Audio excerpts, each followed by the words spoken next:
Hello friends, welcome back to my channel. मैं हूं आपकी फ्रेंड वर्षा। आज की इस वीडियो में हम बात करेंगे कॉमर्स के कुछ डिफरेंट क्वेश्चंस की, और साथ में एक क्वेश्चन है आपका जो 12 बजे की जो क्लास थी उसमें जो हम 1000 क्वेश्चंस जो सीरीज कर रहे हैं उसमें आपको एक क्वेश्चन में डाउट था, वो भी यहाँ पे डिस्कस करेंगे। तो आप लोग जल्दी से आ जाइए, फिर स्टार्ट करते हैं सारे क्वेश्चंस को। और वीडियो आपको पसंद आती है तो वीडियो को लाइक कीजिए, फ्रेंड्स या शेयर कीजिए, और किसी भी तरह की कोई भी क्वेरी हो तो जरूर बताइएगा।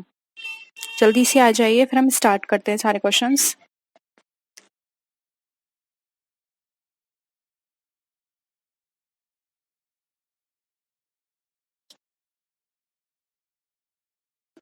देखिए, फर्स्ट है the law of equimarginal utility otherwise called as, यानी कि आपको ये बताना है law of equimarginal utility है उसका दूसरा नाम क्या है। Law of substitution, law of diminishing marginal utility, law of negative returns, या फिर नन ऑफ दीज। ये इसमें डाउट था शायद किसी को, और अगर आपको कोई भी डाउट है तो बता दीजिएगा, वो कमेंट सेक्शन में लिख दीजिएगा, या फिर आप उसकी स्क्रीनशॉट मुझे टेलीग्राम पे भेज सकते हैं, फिर मैं आपको बाद में वो डिस्कस कर लूंगी, ठीक है। तो देखिए, इसका जो राइट आंसर है ए है। लॉ ऑफ सब्स्टिट्यूशन भी कहा जाता है। देखिए, law of equimarginal utility वो होती है, फॉर एग्जाम्पल आपके पास आप किसी मेले में गए, ठीक है। वहां पर आपको पता है कि अब आपके पास जो अमाउंट है, यानी कि आपके पास जो मनी है वो लिमिटेड है, लेकिन आपको उसमें आइसक्रीम भी खानी है, आपको उसमें गोलगप्पे भी खाने हैं आपको, और जो वहां पे जो झूले लगे हुए हैं वो भी झूलने हैं। तो आप अब वहां पर क्या करेंगे कि थोड़ा थोड़ा हर चीज पर आप स्पेंड करेंगे, यानी कि नंबर ऑफ कमोडिटीज क्या होंगे आपके बढ़ जाएंगे, और आप हर वो कमोडिटी को यूज करेंगे या परचेस करेंगे। अपने वो लिमिटेड जो अमाउंट है उसको इस तरह से स्पेंड करेंगे कि आपका जो सेटिस्फेक्शन है वो मैक्सिमम हो, यानी कि आप थोड़ा थोड़ा सब पर खर्च करेंगे। तो यही ये बताता है लॉ ऑफ सब्स्टिट्यूशन, मतलब आप सब्स्टिट्यूट पर जाएंगे, जितना ज्यादा सब्स्टिट्यूट यूज कर सकते हो उतना यूज करेंगे, जिससे कि आपको मैक्सिमम सेटिस्फेक्शन मिले। वो हमारा बताता है law of equimarginal utility, ठीक है। आई थिंक यहाँ पर अब आपको क्लियर है, मैंने बहुत बेसिक सा एग्जाम्पल समझाया था। नेक्स्ट है, what is the brain of an organization called. अब एक ब्रेन क्या कहा जाता है, मैनेजर को, बोर्ड ऑफ डायरेक्टर को, ऑफिस को, या फिर शेयर बोरोइंग को।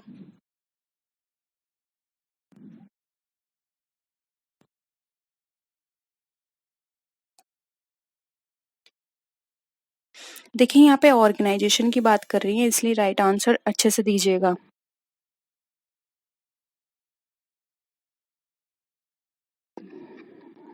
देखिए, यहाँ पर राइट आंसर हो जाएगा सी, जो कि ऑफिस। एक ऑर्गेनाइजेशन के सारे काम मोस्टली जो इम्पोर्टेंट होते हैं, डिसीजन मेकिंग से रिलेटेड होते हैं या फिर प्लानिंग से रिलेटेड, वो कहाँ होते हैं, ऑफिस में। तो एक ऑर्गेनाइजेशन का ब्रेन कहा जाता है उसका ऑफिस। तो ऑप्शन सी यहाँ पे हमारा करेक्ट है। नेक्स्ट क्वेश्चन है, the POSDCORB formula was coined to express management. बताइए, ये पोस्ट कॉर्प का जो फॉर्मूला है वो किसने दिया था। अर्नेस्ट डेल ने, लूथर गुलिक ने, हेनरी फ्योल, या फिर none of these. POSDCORB की फुल फॉर्म तो आप सबको पता होगी कि planning, organizing, staffing, directing, controlling, reporting और बजटिंग, ठीक है।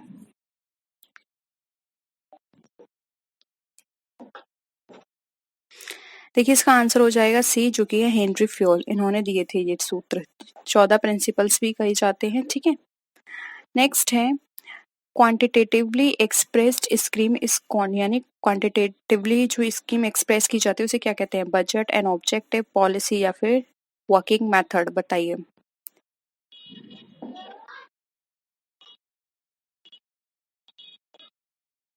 क्या होगा इसका आंसर। क्वांटिटेटिव की बात की जा रही है, यानी नंबर्स में। देखिए, राइट आंसर हो जाएगा ए, बजट। क्योंकि बजट को किस में हम प्रिपेयर करते हैं, नंबर्स में हम बनाते हैं, यानी कि सबका अमाउंट हम यहाँ पर इंक्लूड करते हैं, किसमें कितना अमाउंट, कितना एक्सपेंडिचर हमें यूज करना है, ठीक है। तो यहाँ पे ऑप्शन ए राइट आंसर हो जाएगा। नेक्स्ट है, the long term assets that have no physical existence but possess a value is known as, यानी कि फिजिकल एक्सिस्टेंस नहीं होती लेकिन लॉन्ग टर्म असेट्स कहलाती है, और उसकी एक वैल्यू होती है, क्या कहते हैं। Current assets, fix assets, intangible assets, या फिर इन्वेस्टमेंट। अगेन वेरी सिंपल है।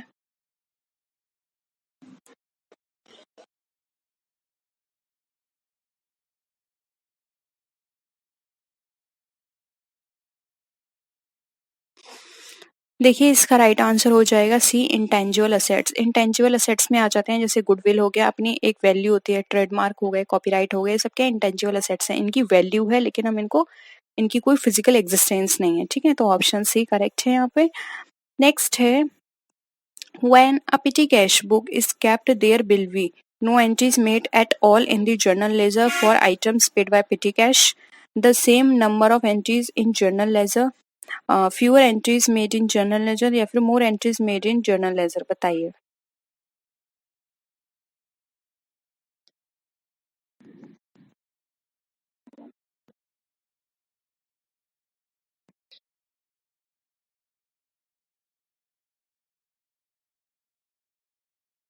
देखिए यहाँ पर राइट आंसर इसका हो जाएगा बी। पिटी कैश बुक में जो एंट्रीज की जाती हैं वही हमारी लेजर में की जाती हैं, लेकिन यहाँ पर कंबाइन करके उनको लिख दिया जाता है। For example petty cash book में लिखा मैंने पेन, मैंने लिखी उसमें नोटबुक, इरेजर, सीजर, ये सब लिख दिया। अब मैं इसको लेजर में जब डालूंगी तो मैं किसको इनको इंडिविजुअल नहीं लिखूंगी, डायरेक्ट मैं इसको स्टेशनरी करके पूरा अमाउंट लिख दूंगी। तो यहाँ पर क्या होता है, आप कंबाइन करके लिख देते हो और पेटी कैश बुक में जैसे जैसे ये ट्रांजेक्शन होते हैं वैसे ही लिखते चले जाते हैं, यानी कि हर आइटम चाहे वो 2 रुपए का हो चाहे 200 रुपए का, उसको अलग अलग लिखा जाएगा, ठीक है। नेक्स्ट है, what is consumer delight? Performance equal to expectation, performance less than expectation, performance more than expectation या फिर expectation more than performance, बताइए क्या होता है कंज्यूमर डिलाइट। आपने ऐड देखे होंगे तो ऐड में बहुत सारे ऐड में दिखाते हैं कंज्यूमर डिलाइट। अब इतना मुझे याद नहीं क्योंकि मैं बहुत कम देखती हूँ टीवी, तो मुझे इतना याद नहीं, लेकिन मुझे ऐसा याद है मैंने कभी ऐसा किसी ऐड में देखा है जहां पर ये टैगलाइन थी उनकी, कंज्यूमर डिलाइट, ठीक है। मैंने बहुत टाइम से टीवी नहीं देखी है तो अभी मुझे इतना याद नहीं है, बताइए। देखिए यहाँ पर इसका जो राइट आंसर होगा वो होगा परफॉर्मेंस मोर देन एक्सपेक्टेशन, यानी कि एक कस्टमर जितना एक्सपेक्ट कर रहा है, जहां से भी उन्होंने सर्विस ली है या प्रोडक्ट परचेस किया है उस कंपनी से, वो जितना एक्सपेक्ट कर रहा था उनसे ज्यादा उन्होंने परफॉर्म किया, यानी कि अपनी सर्विस दी, उसको बोलते हैं कंज्यूमर डिलाइट। एक एग्जाम्पल से आपको समझाती हूँ। फॉर एग्जाम्पल आप कहीं घूमने गए और वहां पर आपने किसी होटल में स्टे किया। अब वहां पर देखिए कुछ चीजें तो ऐसी हैं जैसे कि वहां पे टॉवल तो रखी होगी, ठीक है, ये बेसिक फैसिलिटी उन्होंने आपको प्रोवाइड करी, या फिर वहां पे अंदर आपको वाटर फैसिलिटी होगी, ठीक है, यानी कि ड्रिंकिंग वाटर, ठीक है, या फिर अगर हम वहां पर बात करें तो बेडशीट हो गई, ये सब चीजें तो कॉमन है, होनी ही चाहिए। लेकिन वहां पर क्या हुआ, जब आप वहां गए तो उन्होंने आपका वेलकम किससे किया, उन्होंने आपको एक ड्रिंक दी, उससे आपका वेलकम किया, या फिर आपको एक बुके दिया, या फिर जब आप रूम में एंटर हुए तो रूम पहले से डेकोरेट था जबकि वो आपका एक कॉमन विजिट थी वहां पर, तभी वो आपका रूम डेकोरेट करा हुआ आपको मिला, या फिर उन्होंने कुछ और आपको गिफ्ट अपने होटल की तरफ से प्रोवाइड किया जो जिसका आपने एक्सपेक्ट नहीं किया था कि ये सब चीजें भी हमें मिलेंगी। तो ये क्या हो गया, परफॉर्मेंस मोर देन एक्सपेक्टेशन। ये कहलाता है हमारा कस्टमर डिलाइट, जिससे कस्टमर ज्यादा खुश हो और वो दूसरी टाइम भी यहाँ पर विजिट करे। इसीलिए इस तरह की सर्विस दी जाती है जिससे कि कस्टमर अट्रैक्ट हो और वो अपने साथी लोगों को इस चीज के बारे में बताए, जिससे कि उनकी एक तरह से ये एक सेल्स टेक्निक ही है, क्योंकि इससे फिर उनका प्रमोशन होगा, ठीक है। नेक्स्ट है, physical distribution provides place utility, time utility, place and time utility या फिर फॉर्म यूटिलिटी, बताइए फिजिकल डिस्ट्रीब्यूशन के अंदर क्या क्या मिलता है हमें।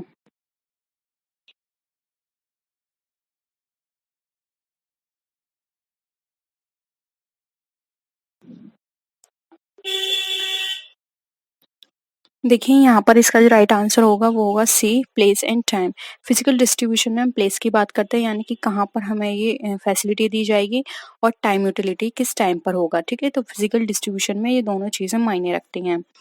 नेक्स्ट क्वेश्चन है, what is mass marketing? Offering the same product and marketing mix to all consumers, offering variety of products to the entire market, offering differentiated product to all the customers, offering concentrated market strategy, बताइए मास marketing क्या होती है।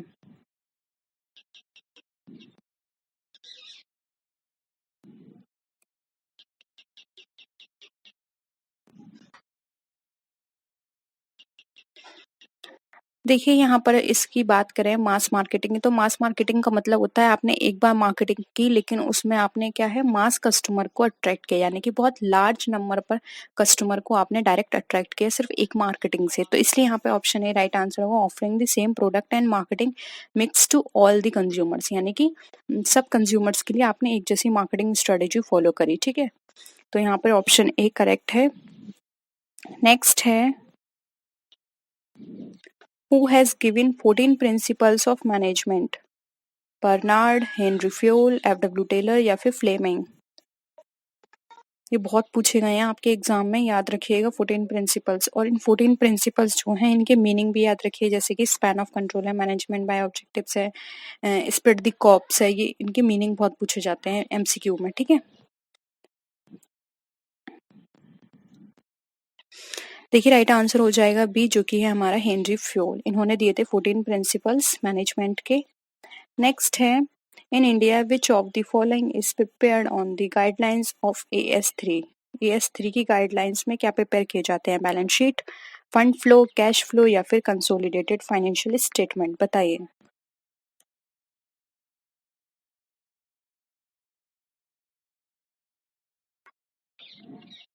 Accounting standard 3 है ये, AS3 की full form accounting standard 3। देखिए accounting standard 3 में cash flow statement की बात की जाती है, इसलिए यहाँ पे ऑप्शन 3 क्या हो जाएगा हमारा राइट आंसर। ठीक है, अब नेक्स्ट आते हैं। नेक्स्ट देखिए यहाँ पर, profit will be the same under absorption costing and marginal costing only when, यानी कि एब्जॉर्प्शन कॉस्टिंग और मार्जिनल कॉस्टिंग में प्रॉफिट सेम रहेगा, वो कौन सी कंडीशन है? There is no opening and closing stock, there is only closing stock, there is only opening stock, opening stock are lower than closing stock. बताइए कौन सी situation होगी?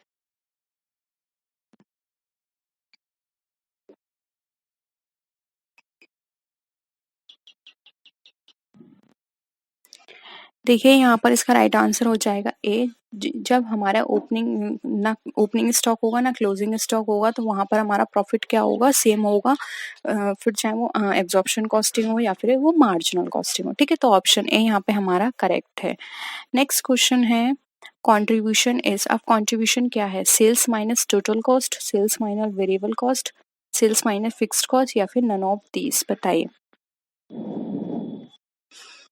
जब आप पीवी रेशियो का कैलकुलेट करते हैं तो वहां पर आप कंट्रीब्यूशन का यूज करते हैं, तो कंट्रीब्यूशन निकालने भी आपको आना चाहिए। कंट्रीब्यूशन किस तरह से निकाला जाता है?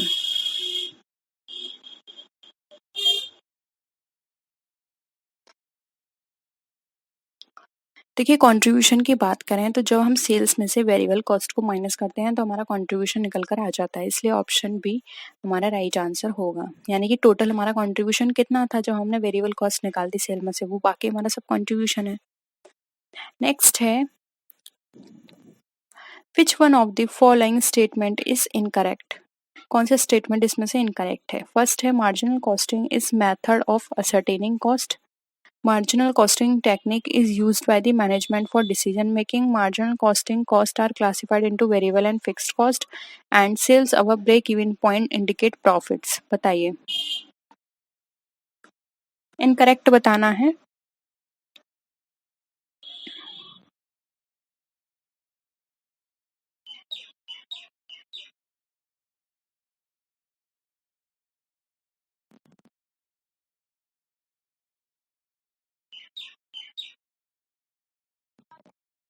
देखिए यहाँ पर अगर हम बात करें तो ऑप्शन ए यहाँ पर इनकरेक्ट है, तो ये हमारा सही हो जाएगा, क्योंकि मार्जिनल कॉस्टिंग हमारी कॉस्ट को एसरटेन करने के लिए नहीं होती। हम जब टोटल कॉस्टिंग करते हैं तो हमें हमारी कॉस्ट पता चलती है कि कितनी लगी है इस प्रोडक्ट में कॉस्ट। ठीक है, जिसमें हमारी वेरिएबल भी आ जाती है, हमारी फिक्स्ड भी आ जाती है, इसलिए यहाँ पे ऑप्शन जो 1 है वो करेक्ट नहीं है, इसलिए यहाँ पे ऑप्शन करेक्ट क्वेश्चंस के अकॉर्डिंग सही होगा, क्योंकि यहाँ पर इसमें इनकरेक्ट पूछा है। ठीक है, नेक्स्ट है, the term budget is derived from the French word budget, budget, budget या फिर none of these।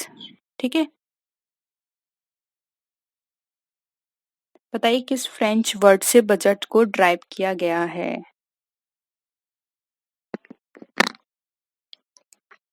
जल्दी से आंसर करिए। देखिए यहाँ पर इसका जो राइट आंसर होगा वो होगा ऑप्शन बी, जो कि है बजट। ठीक है, तो ये थे क्वेश्चंस। होप यहाँ पर आपको बहुत सारे क्वेश्चंस के डाउट क्लियर हुए होंगे, और कोई भी क्वेरी हो अभी भी तो प्लीज़ देखिए, मुझे स्क्रीनशॉट दे देंगे तो मुझे ज़्यादा फ़ायदा होगा, नहीं तो आप चलो नंबर भी बता दीजिएगा, मैं उनको फिर से डिस्कस कर लूँगी। कोई भी डाउट हो प्लीज़ पूछ लीजिए, एग्ज़ाम तक अच्छे से प्रिपेयर कर लीजिए। ये सोच के चलिए कि आपका आखिरी चांस है, ठीक है? इसके आगे आपको वो बीएड का एंट्रेंस नहीं देना पड़े, तो प्लीज़ अच्छे से तैयारी करिए। तो नेक्स्ट वीडियो में फिर मिलते हैं, तब तक के लिए टेक केयर, बाय बाय।